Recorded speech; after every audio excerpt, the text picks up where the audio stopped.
clock just goes slow, doesn't it? Well, What's your say? let's see here. Doesn't say anything, it just sits there. Oh, this, you don't want to go off of this one. Mine says 6:42 too. All right, we're going to go off of this one back here, though.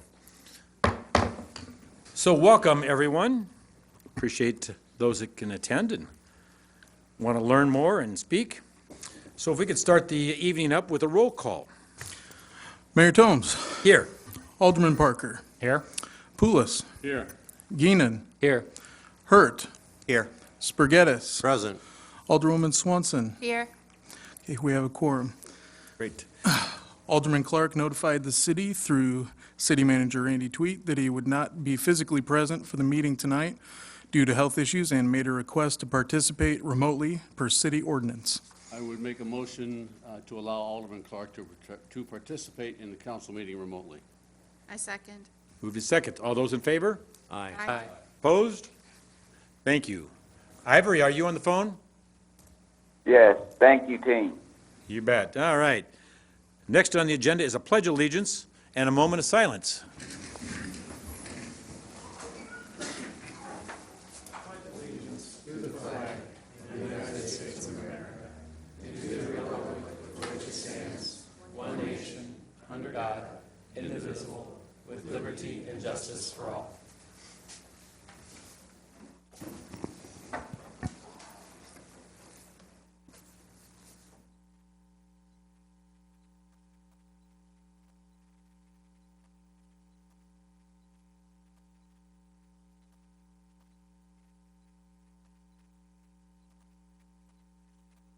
Thank you very much.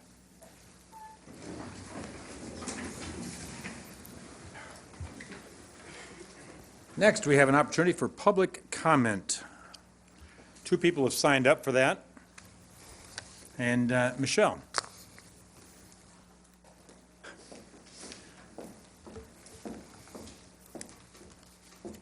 It's me again. 2 weeks ago, I was here for your study session, and there was a lot of comments. It took up the majority of the study session. At the end of that, there were some things I probably should have said, but I thought I should go home and do my research and be prepared so that I wasn't misquoting anything. At the end of that meeting, a couple of you I did express to come down to my place and talk if you'd like to know more about it.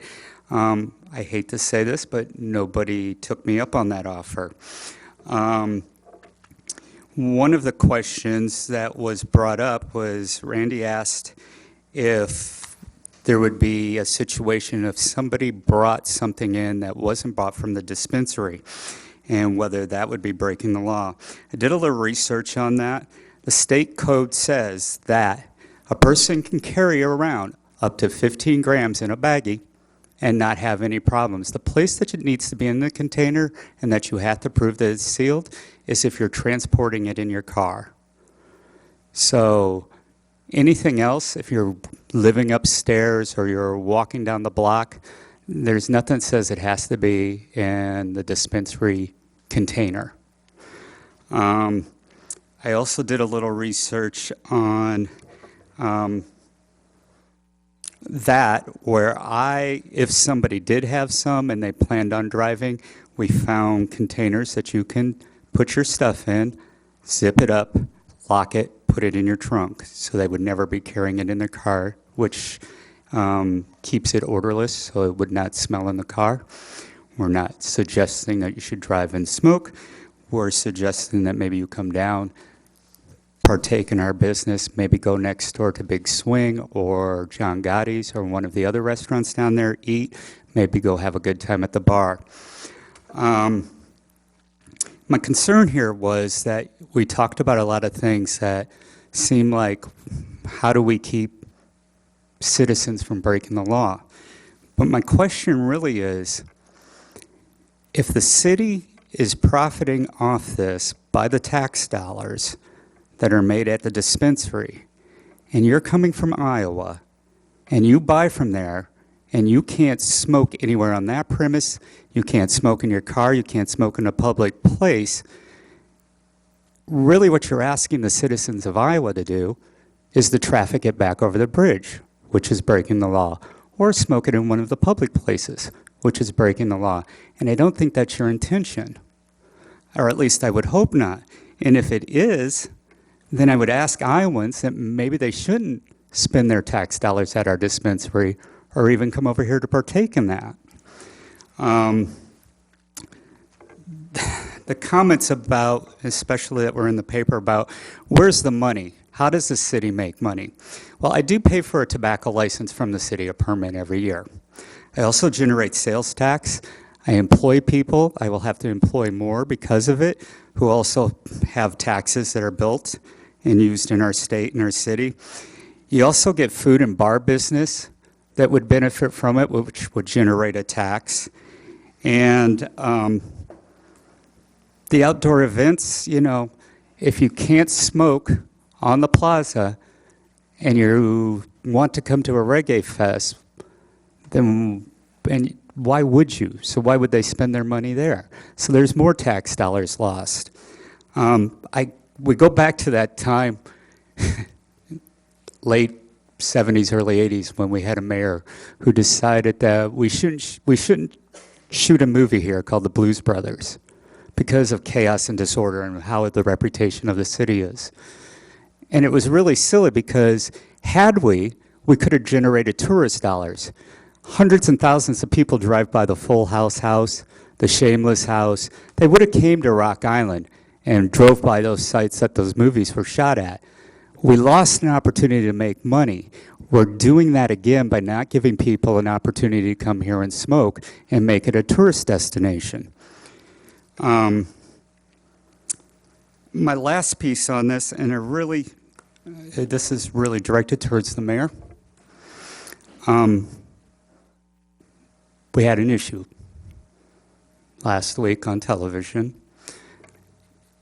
I'd like give you an opportunity to maybe make a public apology on that one. I'm a transgender female. I am out, but it's been 6 years. I go by the pronouns she, her, hers. Now, I'm thick-skinned, and I can take that, but we have other transgender people who have businesses in this city who may not have that thick skin. And we got to realize that this is a learning point here, that you cannot disrespect their pronouns. And I'm not saying you disrespected them, but you have to make a concentrated effort when you're talking about those individuals to make sure you get them right. I don't mean to embarrass you, but I got a lot of comments on it, and a lot of people saw it.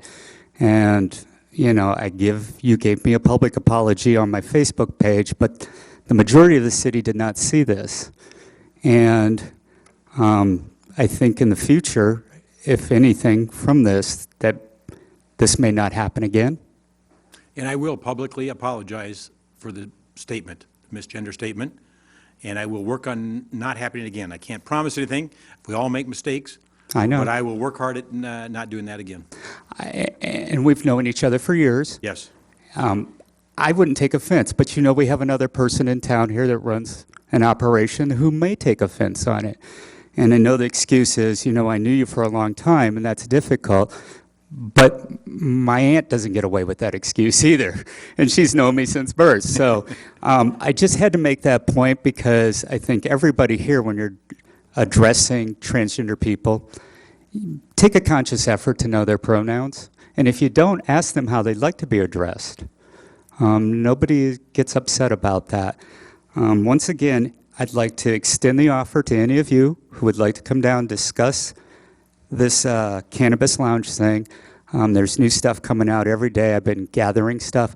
I would love to take the time individually to sit down with you and show you. And if there's a question, rather than interpreting about walls and dram shop and those kind of things, it's easy to make that phone call to Springfield, because Springfield will tell you that those things don't have to exist the way you think they do. And I think the more we know, the better we're going to be, and we can make this a good thing and a winning thing for all of us here. And that's all I have to say. Thank you for your time. Thank you, Michelle. Mm-hmm.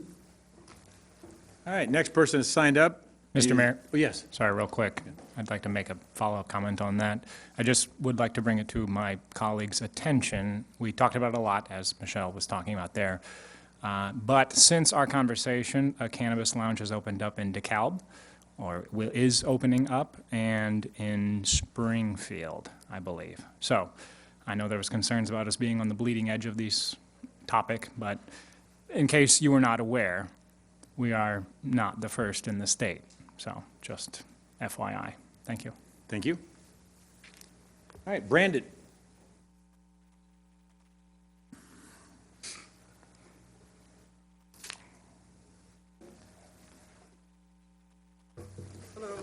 Hello, guys.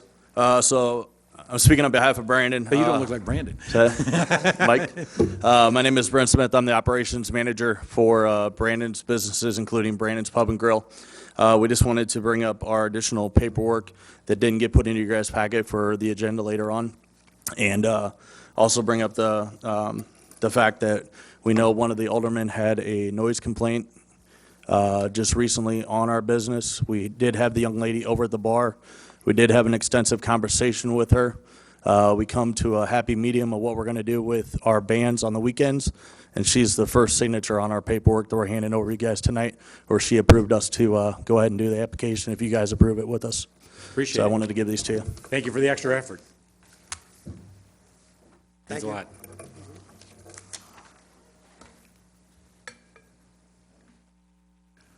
All right, that's everybody that is signed up. So we will continue on.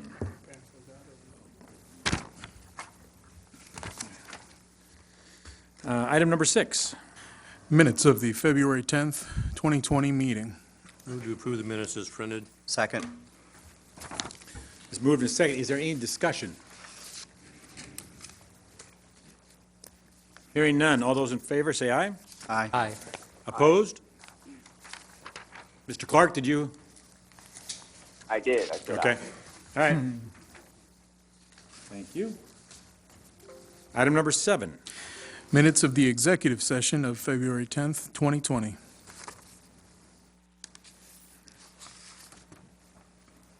Move to approve the executive session minutes. Second. Moved and second. Any discussion? All those in favor, say aye. Aye. Aye. Against? Passes. All right, item 8, update Rock Island. All right, got 2 items, but one's a little lengthy here, so 2020 census. The census is 36 days away from your complete count committee has been actively meeting and planning for a fair and accurate count in Rock Island. Data collected from the census is vital information for your community leaders to make a decision like transportation, targeted community services, business development, and public safety. A fair and accurate count will not only protect Rock Island representation in Congress, but it will ensure that the city, the schools, and nonprofits receive their fair share of federal dollars that will impact them for the next 10 years. In mid-March, homes across the city will receiving invitations to complete the 2020 census. Once the invitation arrives, you should respond for your home in one of 3 ways: online, by phone, or by mail. Community organizations have volunteered to be community kiosks for residents who need assistance in filling out the census online. A directory listing locations and hours can be found at www.wecountqc.org. Events are being planned throughout the city of Rock Island County in March and April to raise awareness and motivate every household to respond to the census. Stay tuned for more. The census only takes 10 minutes to fill out. It's easy, quick, and 100% confidential. Don't miss your chance to participate in the nation's largest peacekeeping mobilization. Respond to the census and be counted. February is Library Lovers Month. You can pay the Library Love Forward with Have a Heart for Reading Trees at our downtown and southwest location. To participate, just pick a heart from the tree and bring it up to the service desk through February 29th. You may choose to pay part of a balance to make this community effort. Or it's all your choice. You can do or all, it's your choice.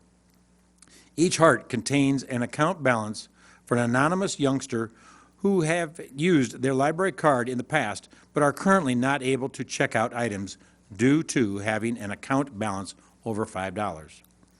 When the balance is under $5, the child will get a second chance using their library card. So please help out. Item number 9. Mayor Tomes will close the regular meeting and open a public hearing regarding the First National Bank landmarking appeal. So I close the regular meeting and open a public meeting. I'd like to first start out with Modern Woodman, if you could come up. And, Actually, procedurally, I believe. Oh, sorry. It would be, oh, the other way around. I apologize. I apologize. So is there anybody that'd like to speak against this? I'm sorry. Help me out, Miles. Thought I had it. The first speaker is the person who originally submitted. Okay, I missed right here. I apologize. So, would the person that filled out the application or the opposing it, please?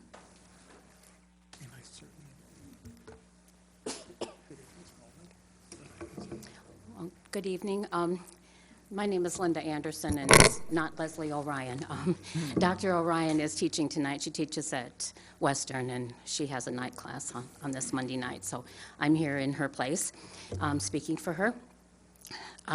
So I'm here tonight representing Leslie, who nominated the First National Bank building for local landmark status. She asks that you affirm the Rock Island Preservation Commission's designation of First National Bank as a local landmark. The bank meets 4 separate qualifying criteria for local landmark designation. It has significant value as part of the historic heritage of our community. Was I supposed to have you talk to me before I started? I should ask that question, or am I okay? Pardon? I'm sorry, say it again. Was there anything else I needed to do before I started, or am I okay? I think you're okay. Okay, Linda, could you pull your mic a little closer to your mouth? Thanks. okay. I know, you always say that, don't you? The bank is of significant value as part of the historic heritage of our community. First National Bank traces its history back to 1852, when a new building was being designed in 1962. The leaders of the bank demonstrated their commitment to downtown Rock Island by choosing a forward-looking design built with quality materials. First National Bank is designed in the skyscraper subtype of the international style, an architectural style which is rare in Rock Island. While not as tall as skyscrapers in major cities, the 4-story building does include the stylistic features of steel construction, a curtain wall of windows, a flat roof, a cantilevered front entrance, and a plaza-style setback from the street. The building was designed by Rock Island architects William Spur and William Appier of the firm Spur, Appier, and Parkhurst. This firm is directly responsible for a large number and variety of buildings in our city. Francis Willard, Washington, Edison, Horace Mann, and Grant Schools, the American Bank Building, the Carver Center at Augustana, and family homes, many of which are located in the Watch Hill area. The multi-story First National Bank is a dominant structure occupying a full trapezoid-shaped block in the heart of our downtown. And after 50 years, it retains an established and familiar visual feature in Rock Island. First National Bank was also reviewed during the process of researching and writing the Downtown Rock Island National Register Historic District nomination. It is documented as a contributing structure in the nomination. National Register District designation depends on the presence of contributing structures being in predominance over non-contributing buildings, empty lots, and parking lots. We are all excited about the positive impact the National Register designation can have on our downtown. Retaining every contributing asset in the district is important as we work to maximize the benefits of the National Register designation.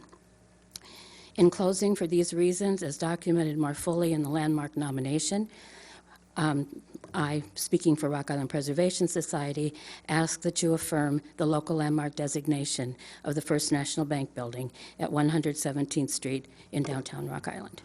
Thank you. Thank you. All right, now it would be the owner of record, which is Monard Woodman. We'll get it straight.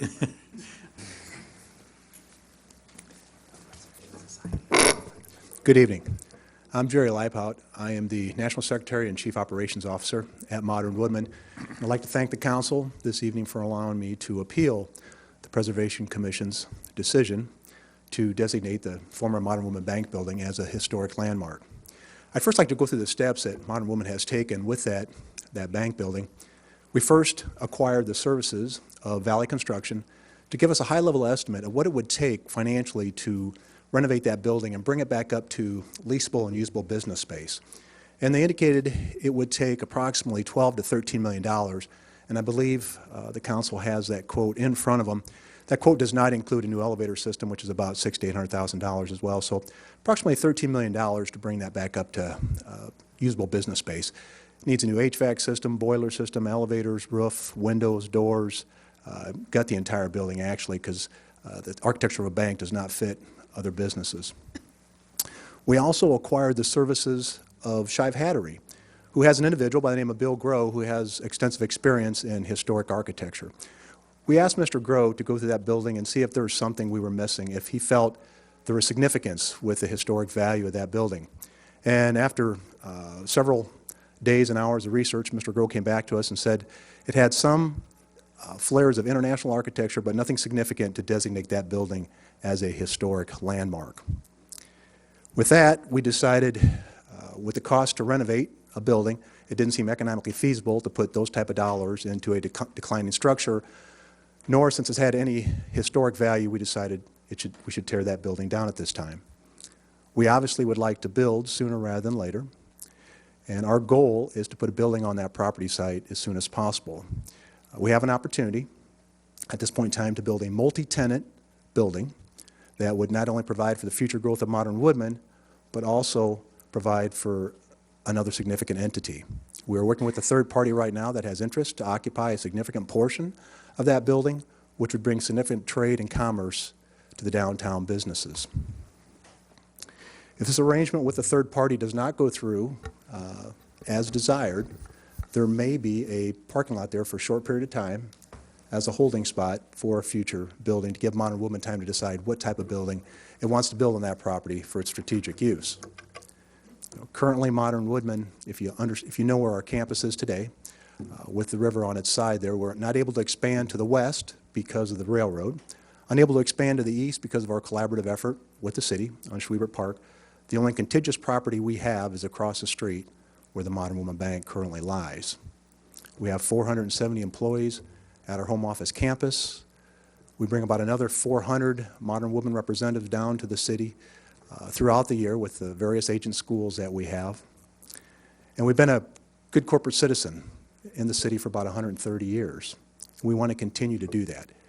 We will have the opportunity to expand in the near future. When you look at the current interest rate environment and many of the failing fraternals, we'll have the opportunity for mergers and acquisitions and things of that nature to expand. We'd like that expansion to take place in Rock Island. We will document the building from a historic perspective. We will use Shive Hattery to help us document that so that we can preserve and not lose the historic knowledge that that building brings. I'd like to once again thank the council for allowing me to present this evening and just request at this point in time that you consider our request to allow us to tear down that building and overturn the decision by the Preservation Commission. At this time, are there any questions? Anybody have any questions of Jerry at this point? And we'll also open it up to other people. Okay. Is there anybody else out in the audience that would like to speak in favor of this? Anybody else like to speak in favor? Seeing none. Is there anyone wish to speak opposed to this? Want to oppose it? You can. Jerry, yeah.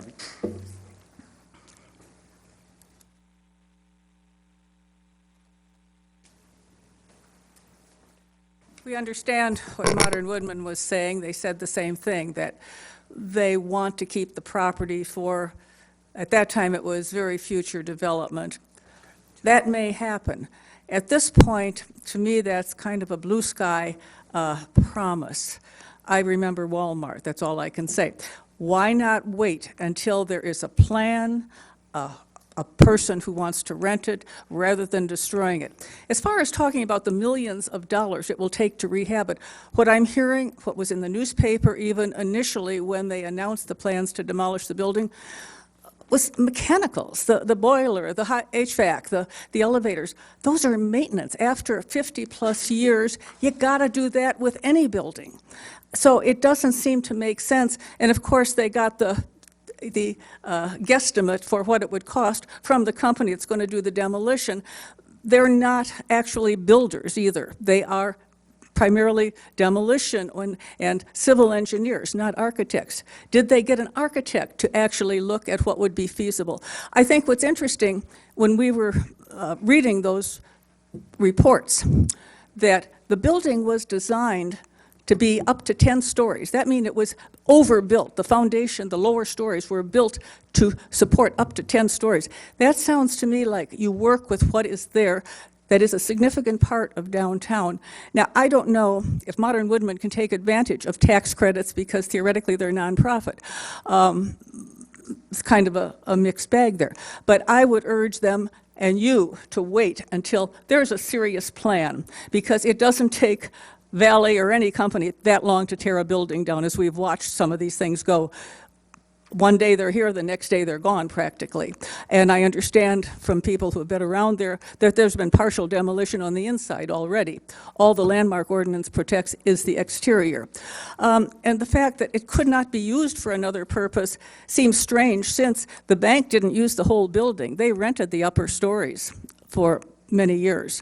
So one of the things that we heard in the at the Preservation Commission was that there were just all these allegations made that were not documented. Well, you got the application in your packet. If you see the number of footnotes and references, everything was well documented.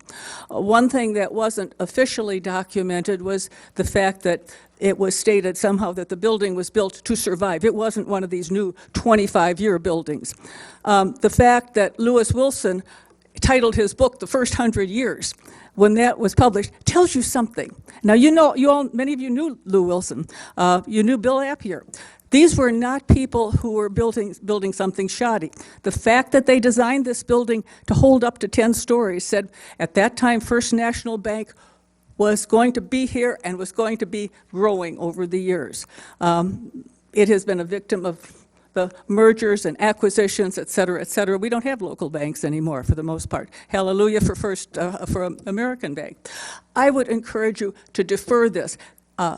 Modern Woodman can always come back for a certificate of economic hardship. That's one of the outs in the Preservation Commission. But at this time, there does not seem speculation, and I've been around for Walmart, for all this stuff, does not seem a basis to overturn the decision, which was based on 4 criteria for a landmark, and it only takes 1 to really make it worthy of a landmark. Plus, it will be a big gap in our downtown. No matter what they put up, will not be the same. As far as being a good example of international style, the architect himself said that he was influenced by Mies van der Rohe. This is a very Miesian building.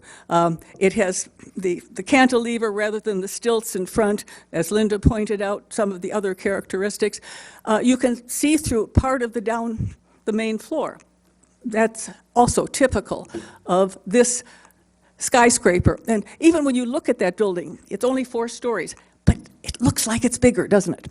You have the sense that this is a taller building, and that's what the architect, and that's what Mies was aiming for. So, thank you. But please defer this, or deny it now. They can always come back. When they've got a plan, we don't need another parking lot downtown. Thank you. By the way, also, the city has been very good to Modern Woodman. Modern Woodman has been a very much of an asset to the city, but the city, over the years, if you go back and look at all the things the city has done for Modern Woodman, city has been very good to Modern Woodman. Thank you. Thank you. Is there anybody else that would like to speak opposed? Seeing none, then we'll go back to the applicant. Linda, if you want to, any closing statement? Just a quick one. So on behalf of Leslie, I would like to take the opportunity to thank the staff, you city council members and Mayor Tomes, for supporting our downtown when we wanted to try to put it on the National Register for Historic Places. It's been a long time coming, and we appreciate you supporting the grant that we received based on our being a certified local government. We look forward to celebrating the listing in the months ahead, and I'm sure pretty soon we'll actually have that piece of paper that says we're good to go. Tourists select destinations to experience places that have maintained their distinctiveness and tell an interesting story. Rock Island has many interesting stories to tell. A city between two rivers, home to Black Hawk and his village along the Rock River, Arsenal Island, our World War I neighborhoods, the first NFL football game, the Looney era, our interesting eclectic neighborhoods. We have a lot of stories to tell, and we would benefit from improving the way we tell those stories. Studies shows that heritage visitors stay longer and spend more money per day, and thus can have a significant impact on our community. But tourist dollars are not the only reason to preserve our historic structures. Today, quality of life is essential for a competitive community. The long-term quality and character of an older community such as ours, is directly related to its willingness to identify, protect, and enhance those places that define and differentiate it. We need to use our historic resources to build a quality life for both our current residents and to attract new residents to our community. As preservationists, we look forward to celebrating the newly designated Downtown National Register Historic District. We ask that you affirm the designation tonight so that when we have these celebrations, First National Bank Building will be a part of the plan. Thank you. Thank you. All right. The owner of record, Monter Woodman, if you wish to give a closing statement or not. You don't?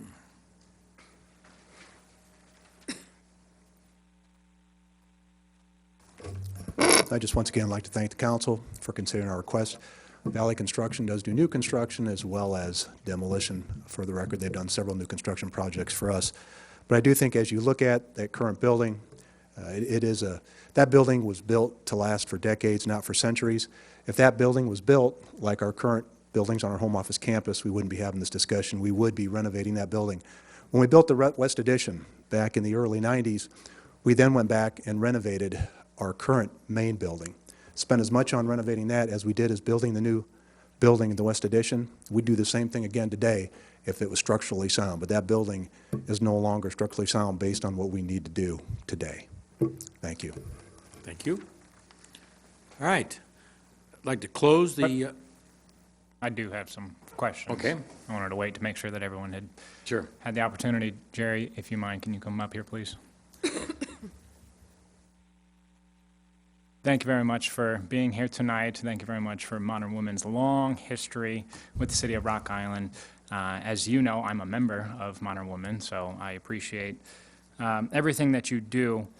My next-door neighbor, Diane, here, prompted a very good question, I think, is what is the need for it to be done now?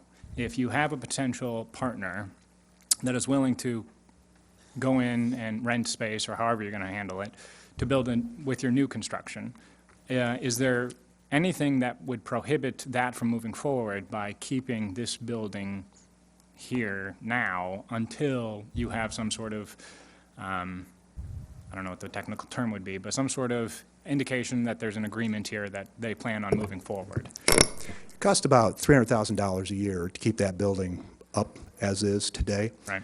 And the third party that we're currently in agreement with, their serious intent, and for us to be able to go further with them, we need to be moving on this. We're currently doing asbestos abatement in there today.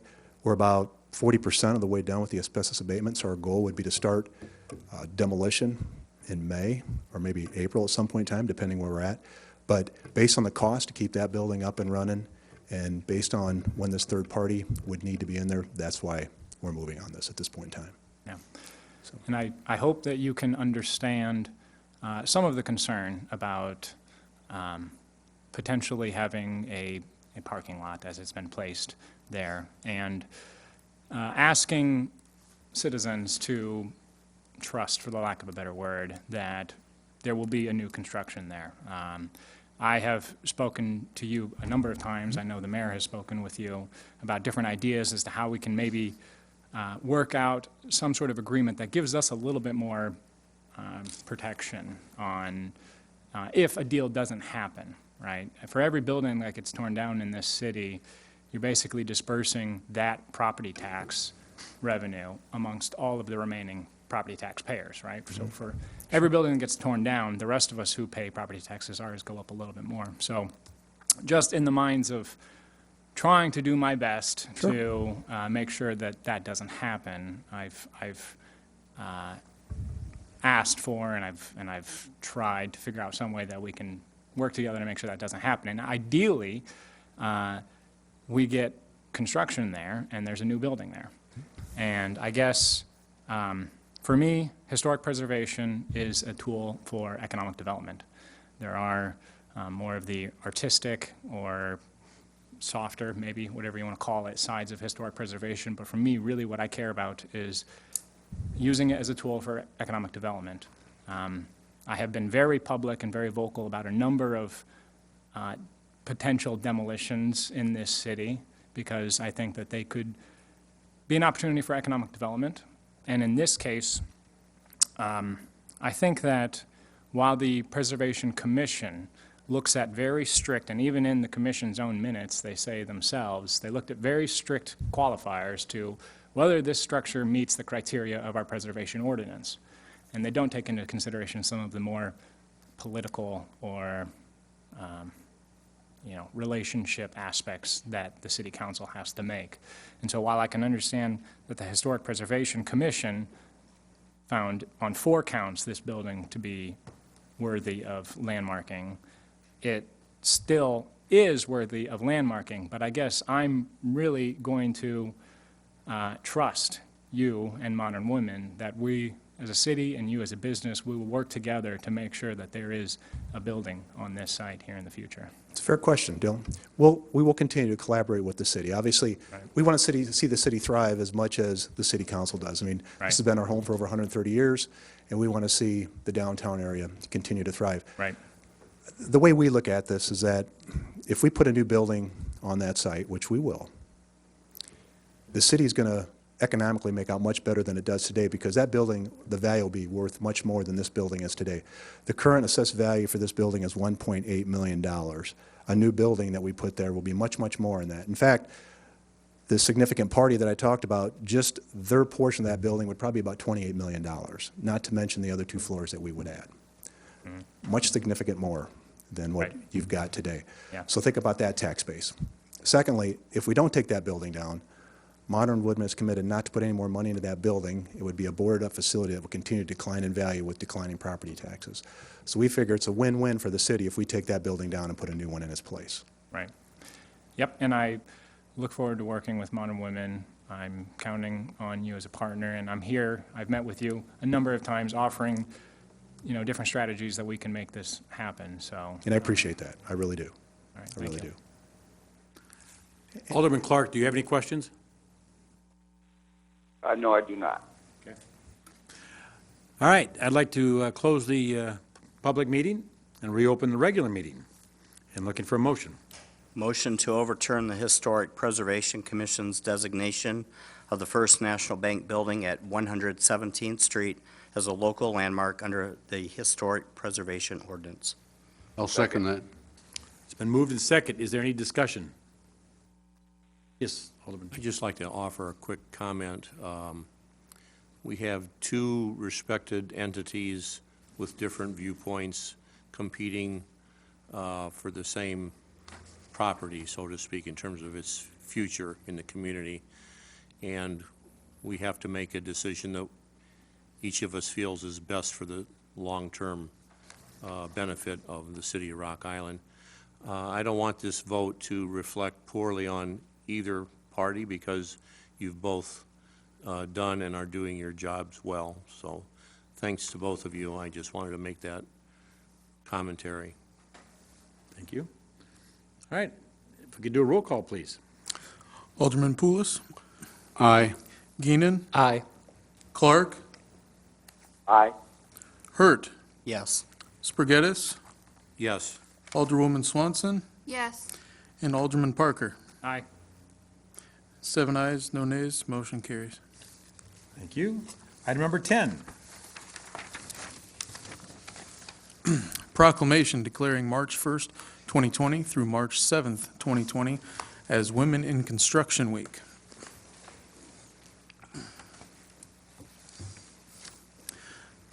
Whereas NAWIC Quad Cities Chapter Number 50 has distinguished itself for 57 years as the voice of women in construction in the Quad City area, and whereas the work done by NAWIC Quad Cities Number 50 has benefited Rock Island through community development and educational programs, and whereas NAWIC Quad Cities Chapter Number 50 has unceasingly promoted the employment and advancement of women in the construction industry, and whereas the construction community, represented by NAWIC Quad Cities Chapter Number 50, has been a driving force in fostering community development through renovation and beautification projects, promotion of skilled trades careers, and a positive vision of the future. And whereas NAWIC Quad Cities Chapter Number 50 has sought to achieve successful results for Rock Island and the surrounding areas in a cooperative spirit with other organizations.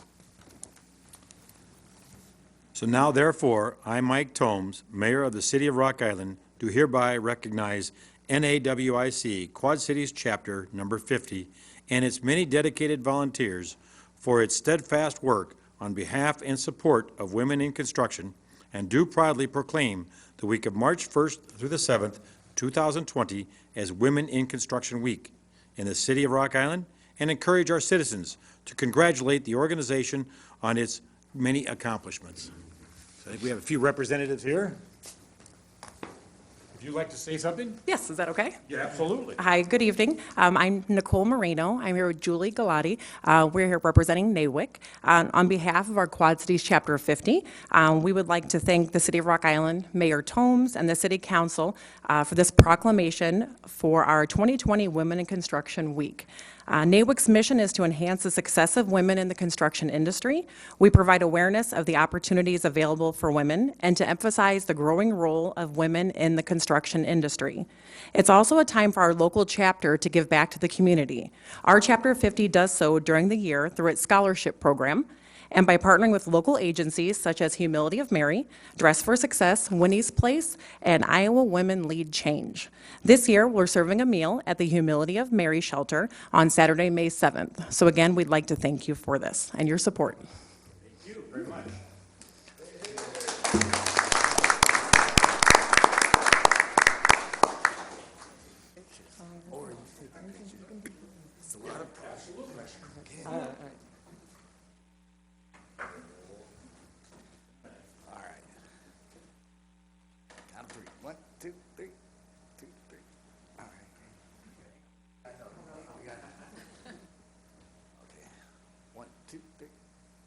All right, congratulations.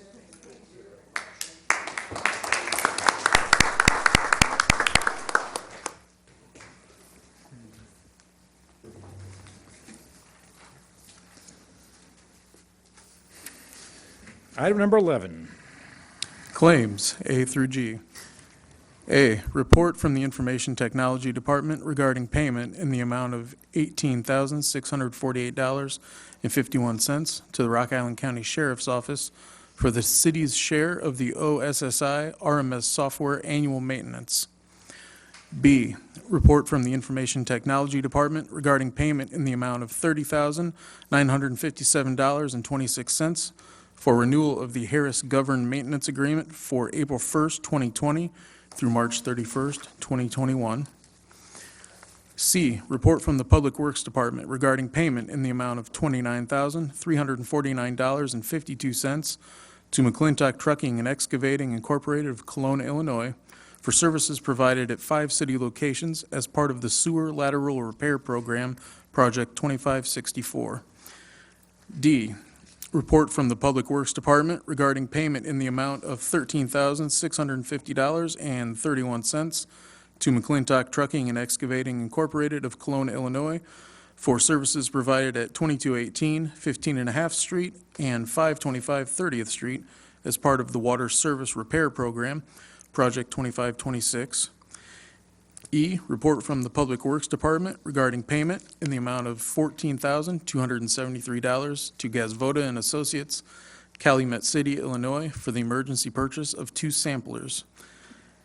F, report from the Public Works Department regarding payment in the amount of $20,244.30 to Crawford Company of Rock Island, Illinois, for a sewer lateral repair at 2810 45th Street in accordance with the city's sewer lateral repair program. And G, report from the Public Works Department regarding payment in the amount of $14,572.13 to Crawford Company of Rock Island, Illinois, for emergency sewer main repair at 1320 38th Street. Move to accept the reports and authorize payment as recommended for claims items A through G. Second. Moved and second. Any discussion? Roll call. Alderman Parker. Aye. Poulos. Aye. Gainin. Aye. Clark. Aye. Yes. Spur Geddes. Yes. And Alderwoman Swanson. Yes. 7 ayes, no nays, motion carries.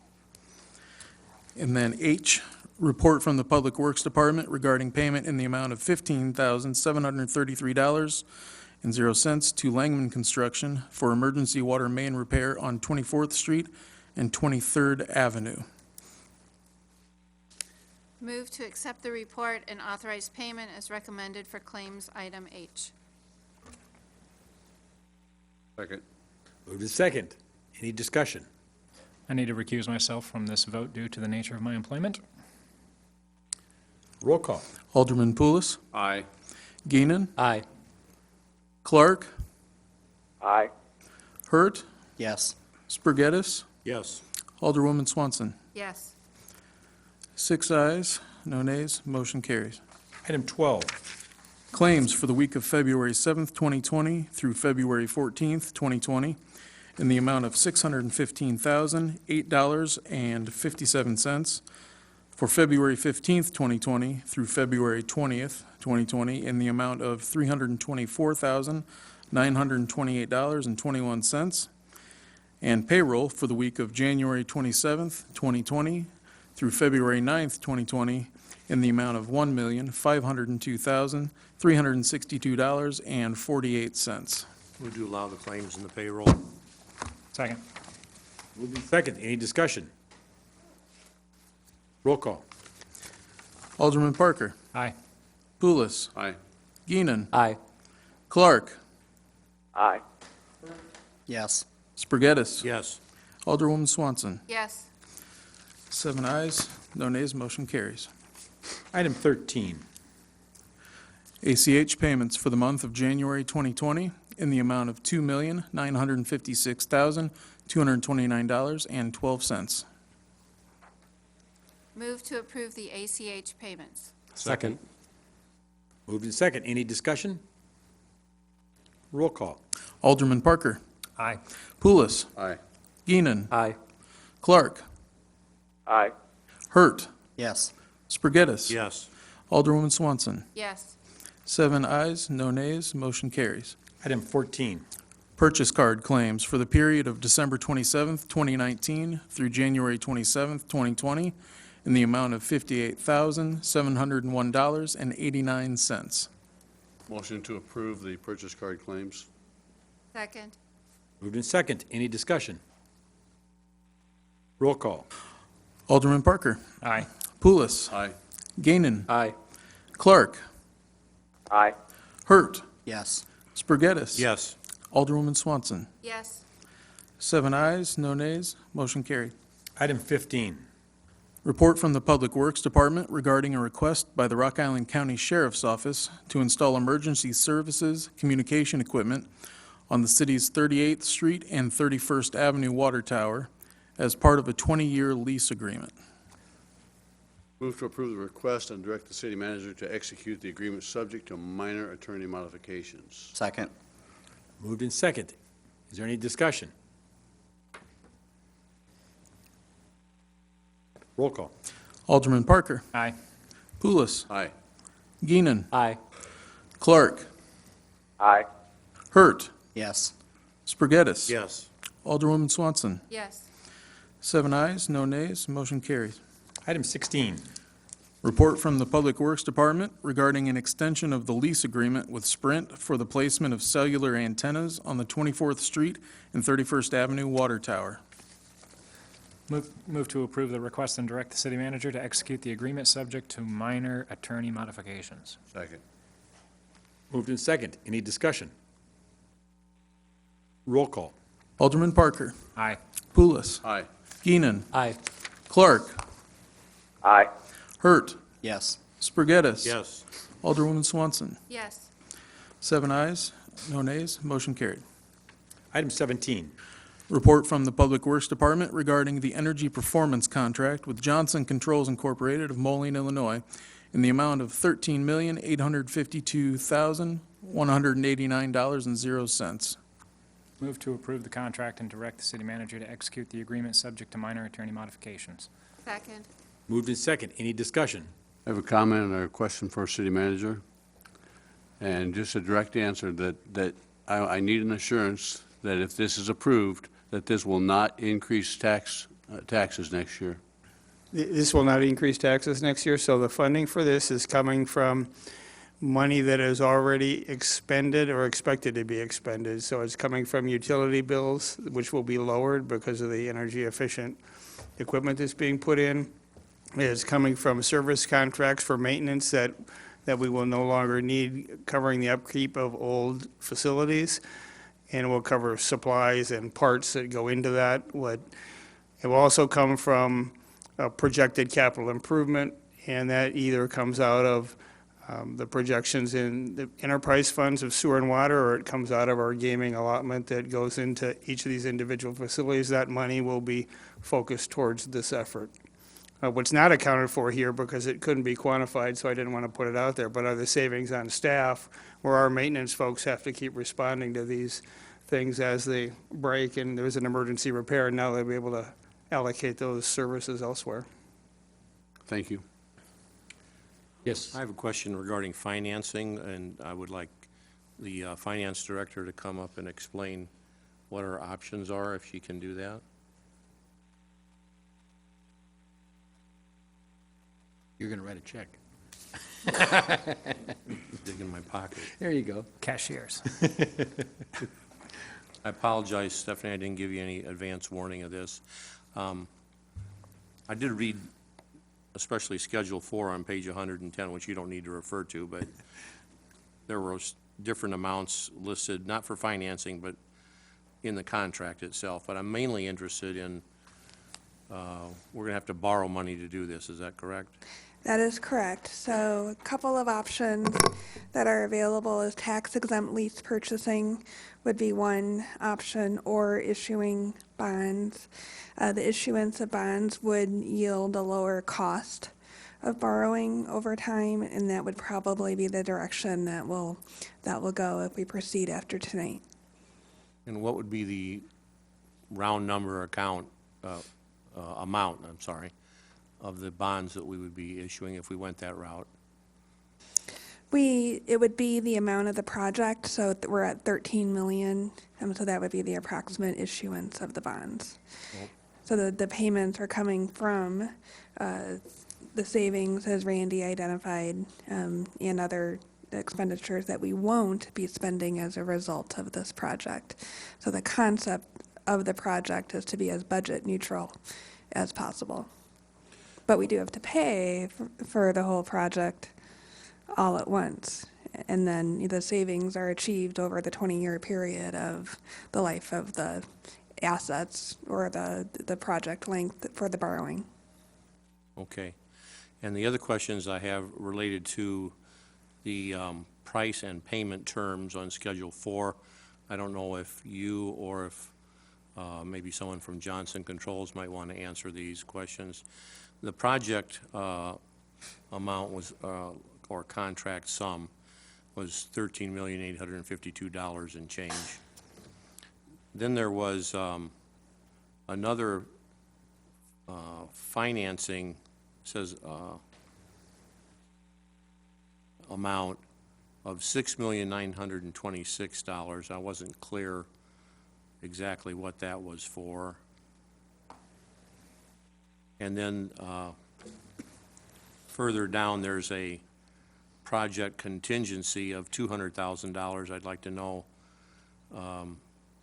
first what the $6,926,000 was for, and then of the $200,000 contingency fee, where is that money kept?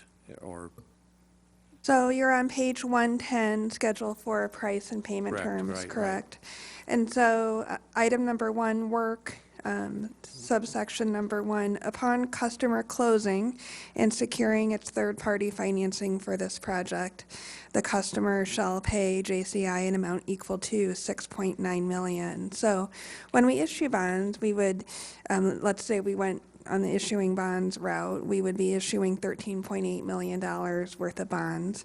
That those funds are held in escrow to be dispersed according to how the project might proceed. So in this case, Johnson Controls is requesting via this agreement an initial payment of $6.9 million, and then we would be holding the remainder of the reserves in the escrow to be dispersed during the project. so I'm a little confused because on paragraph 1, line 1, it says that customer, that's us, shall pay Johnson Controls a lump sum amount of $13,852,000.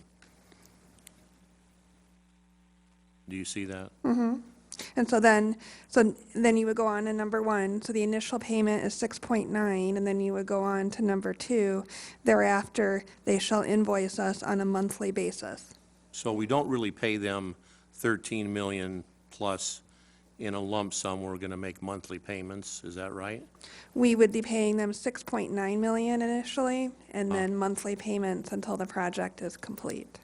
Okay, so I guess I'm questioning the wording of lump sum in the contract. That maybe we might want to look at that, and maybe change We that. could look at that under minor attorney modifications, sure.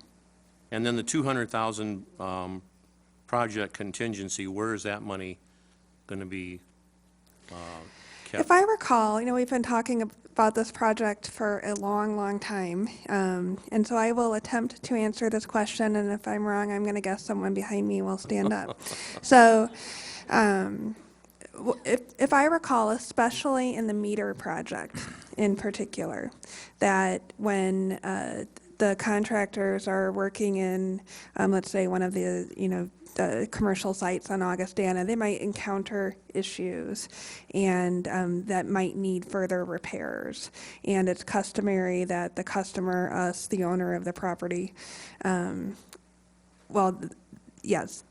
that the customer, us, might cover the unexpected repairs that might be needed in those projects. And so this is based on their expertise and experience in these types of projects, that it's good to set aside a contingency, which actually we do on a lot of projects. I mean, it's often, several percentage points of a project that we would say, we're asking you to approve it with a contingency because unforeseen circumstances can come up. So it's that project in particular, so it would come out of the enterprise funds, the water and sewer funds. So my question, it wasn't the need for contingency funds, it's who's holding the money.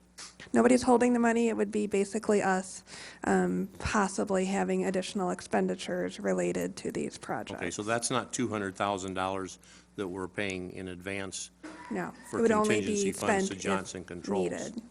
All right, that answers my question there. The rest of it, I think I was satisfied with. Thank you. Thank you. I had a couple of questions, but not for Stephanie. Thanks. Not really questions. Well, kind of questions, kind of comments. But I just start out, I'm very excited about this project. We've been talking about this, like Stephanie said, for a long time, since before half of our colleagues up here were even up here, so this is exciting. Timeline on this, did I read it correctly, that we're looking at 12, 18 months or something like that for the whole project to be done?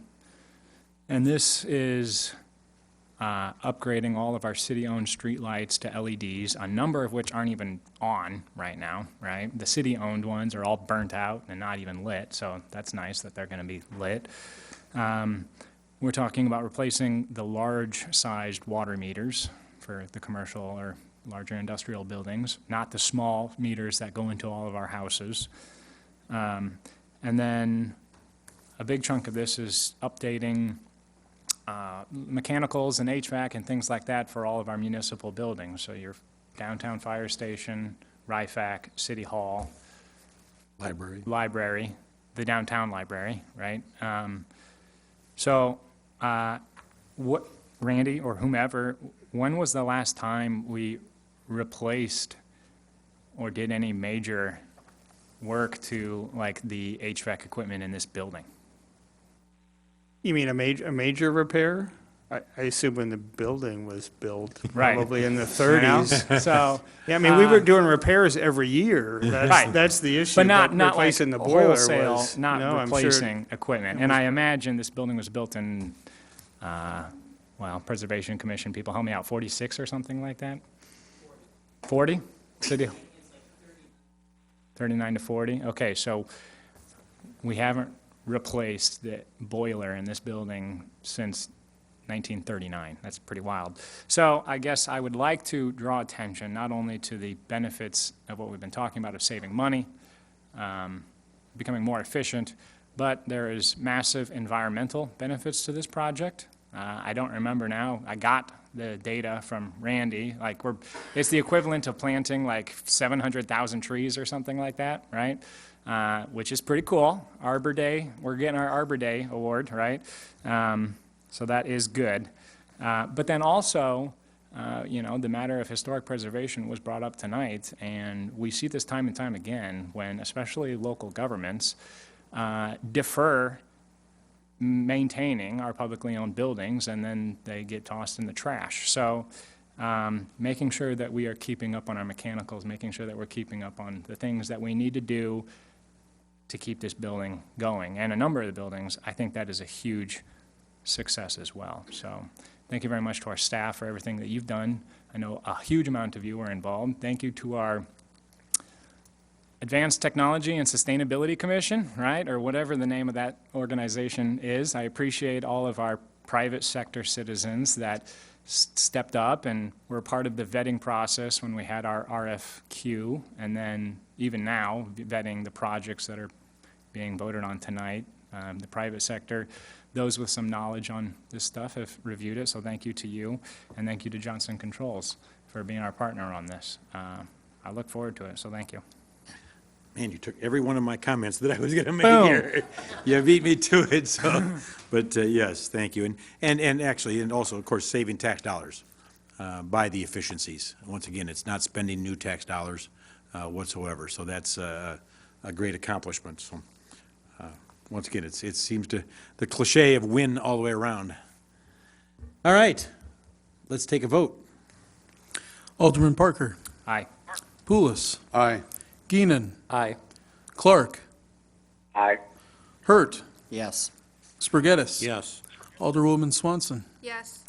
7 ayes, no nays, motion carried. Outstanding. Item number 18. Report from the Finance Department regarding an adjustment to the calendar year 2020 budget. Move to accept the report and approve the budget adjustment. Second. Moved and second. Any discussion? Roll call. Alderman Parker. Aye. Poulos. Aye. Gainin. Aye. Clark. Aye. Hurt. Yes. Spur Geddes. Yes. Alderwoman Swanson. Yes. 7 ayes, no nays, motion carried. Item number 19. An update to the Urban Chicken Ordinance of 2016. Move to pass the ordinance and refer to the city attorney for an ordinance, for the ordinance. Second. Moved and second. Any discussion? Miles, can you briefly explain what we're updating? What is so pressing about our chicken ordinance? No roosters. Of all the issues tonight, the most critical. That's what I came here for tonight. So back in 2016, the city adopted an urban chickens ordinance, also known as our backyard chicken ordinance, right? And basically it allowed citizens to pay a small licensing fee and then they could keep some hens in the backyard, right? A lot of people do this for the eggs. Some people do it just because chickens are fun, amusing pets. Over the past 4 years, have we received any chicken complaints that were substantial? No. But what has happened is that we've had to reject people having chickens for really arbitrary rules in the ordinance that don't make any sense, and that's not fair. So the updates really are to try and make it a simpler, easier to understand ordinance, and one that allows people to have chickens, which are not a problem, without any problems.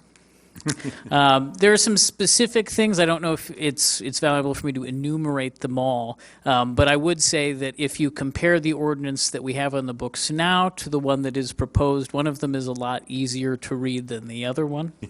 I'll let you figure out which is which. So really it just comes down to the fact that it's a perfectly fine thing for people to do either for the eggs or for the fun of it, and it should be something that is just a little more streamlined than it is now. I do have a very specific question because... Yes, applicant for a chicken license. Yes, I am.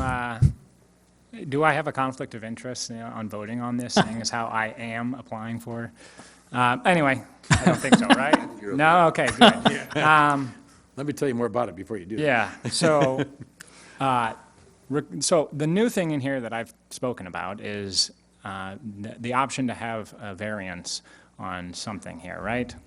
Correct, though I very carefully have not used the word variance. So Expand. So something that's not available to people now is if they apply for the license and I review their application and there's some small thing that prevents, like, let's say there's no way to position the coop in the yard so that it's 10 feet from the property line. It's 9 feet, let's say. There's not a mechanism for them to ask for an exception to the rule, as there would be if someone was seeking variances from the zoning code, okay? So the new ordinance allows for someone to appeal the staff decision to the planning commission, then the planning commission can approve the application with a special exemption or special accommodation, okay? So that way there's an ability for a neighbor, if they are concerned by whatever that slight change would be, to voice that concern and to, reach some sort of equitable solution. Most people, I don't think, should need to pursue that, but if they do, then we can have that discussion, so. Very good. Thank you, once again, in advance. Making things easier. Roll call. Alderman Parker, Aye? Poulos, Aye. Gainin, Aye. Clerk, Aye. Yes. Geddes, Yes. Alderwoman Swanson. Yes. 7 ayes, no nays, motion carried. Well, we're talking about animals. Item 20. An ordinance establishing urban beekeeping for city residents. Move to pass the ordinance and refer to the city attorney for the ordinance. Second. Like, Moved to second. Any discussion? I do have one question, and I will preface it by saying I'm allergic to bees, so I don't want any of them near my house. I'll second that.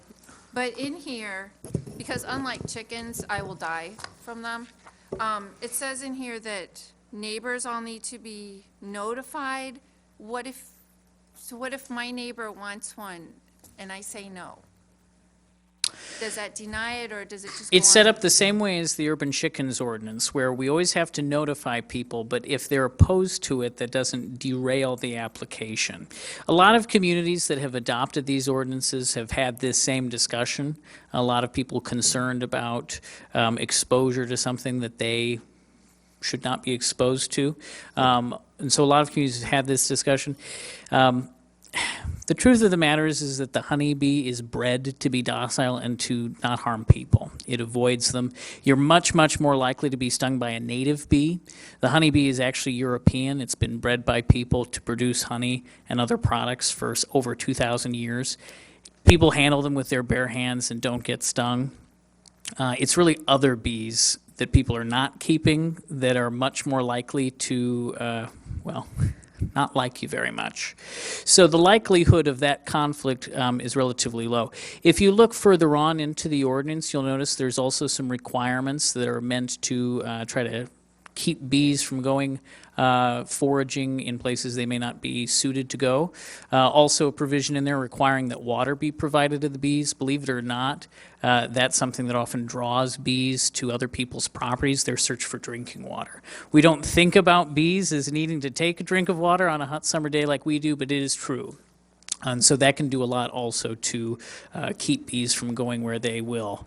At the end of the day, though, they are prolific flyers. They can go as far as 2 miles from the hive. Some will go even further, up to 4 or 5. So someone could have bees, on the other side of town, and it would still, be possible for one of those bees to end up in your yard. I would point out also, this ordinance is something that staff have been thinking about for almost 2 years. There are people right now who are keeping bees in their backyards all around the city. I only came to know about that because a citizen asked a question. They didn't make a complaint. They were just curious what our rules were for it. So it's already happening all around you, and you wouldn't know. I don't think it's widely known that we have a bunch of urban beekeeping going on.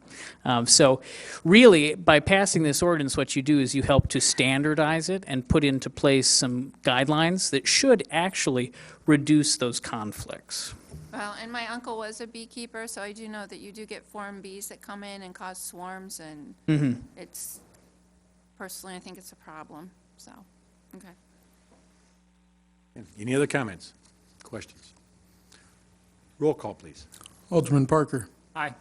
Poulos. Aye. Keenan. Aye. Clark. Aye. Hurt. Yes. Geddes. Yes. Alderwoman Swanson. No, 6 ayes, 1 nay, motion carried. Item number 21.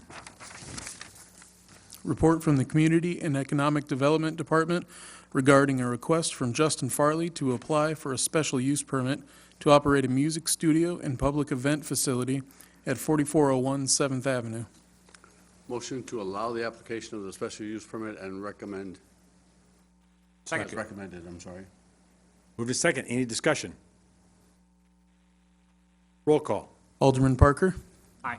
Poulos. Aye. Gainin. Aye. Clark. Aye. Hurt. Yes. Geddes. Yes. Alderwoman Swanson. yes, 7 ayes, no nays, motion carried. Item 22. Report from the Community and Economic Development Department regarding a request from Michael Whiteside to operate a bar at 3737 14th Avenue. Move to allow the application of the special use permit as recommended. Second. Move to second. Any discussion? People are in the audience if there's questions. All right. Is this going to be a single, as I understand it, a single, we're going to have to give them a single lot for a B3 No, we're not going to change the zoning. It would be a special use permit. special use? So that if it ever changed hands, that could be changed. You see. Okay? And to clarify, both the previous item and this one is just to allow the applicant to start the process. We're not Correct. voting to give them the special use permit tonight. That's correct. Roll call. Alderman Parker. Aye. Poulos. Aye. Gainin. Aye. Clark. Aye. Hurt. Yes. Geddes. Yes. Alderwoman Swanson. yes, 7 ayes, no nays, motion carried. Item 23. Report from the Traffic Engineering Committee regarding the request to move the handicapped parking space in front of 612 6th Street. Motion to Move to approve the request. Oh, go ahead. Go ahead, Ivory. Move to Sorry. approve, thank you. Move to approve the request as recommended and direct the city attorney to prepare the necessary paperwork. It's been moved and second. Any discussion? Roll call. Alderman Parker. Aye. Poulos. Aye. Gainin. Aye. Clerk. Aye. Hurt. Yes. Spur Geddes. Yes. Alderwoman Swanson. Yes. 7 ayes, no nays, motion carried. Item 24. Report from the Traffic Engineering Committee regarding the request to remove the handicap parking space in front of 546 22nd Avenue. Motion to approve the request as recommended and direct the city attorney to prepare the necessary paperwork. Second. Moved and second. Any discussion? Roll call. Alderman Parker. Aye. Poulos. Aye. Keenan. Aye. Clerk. Aye.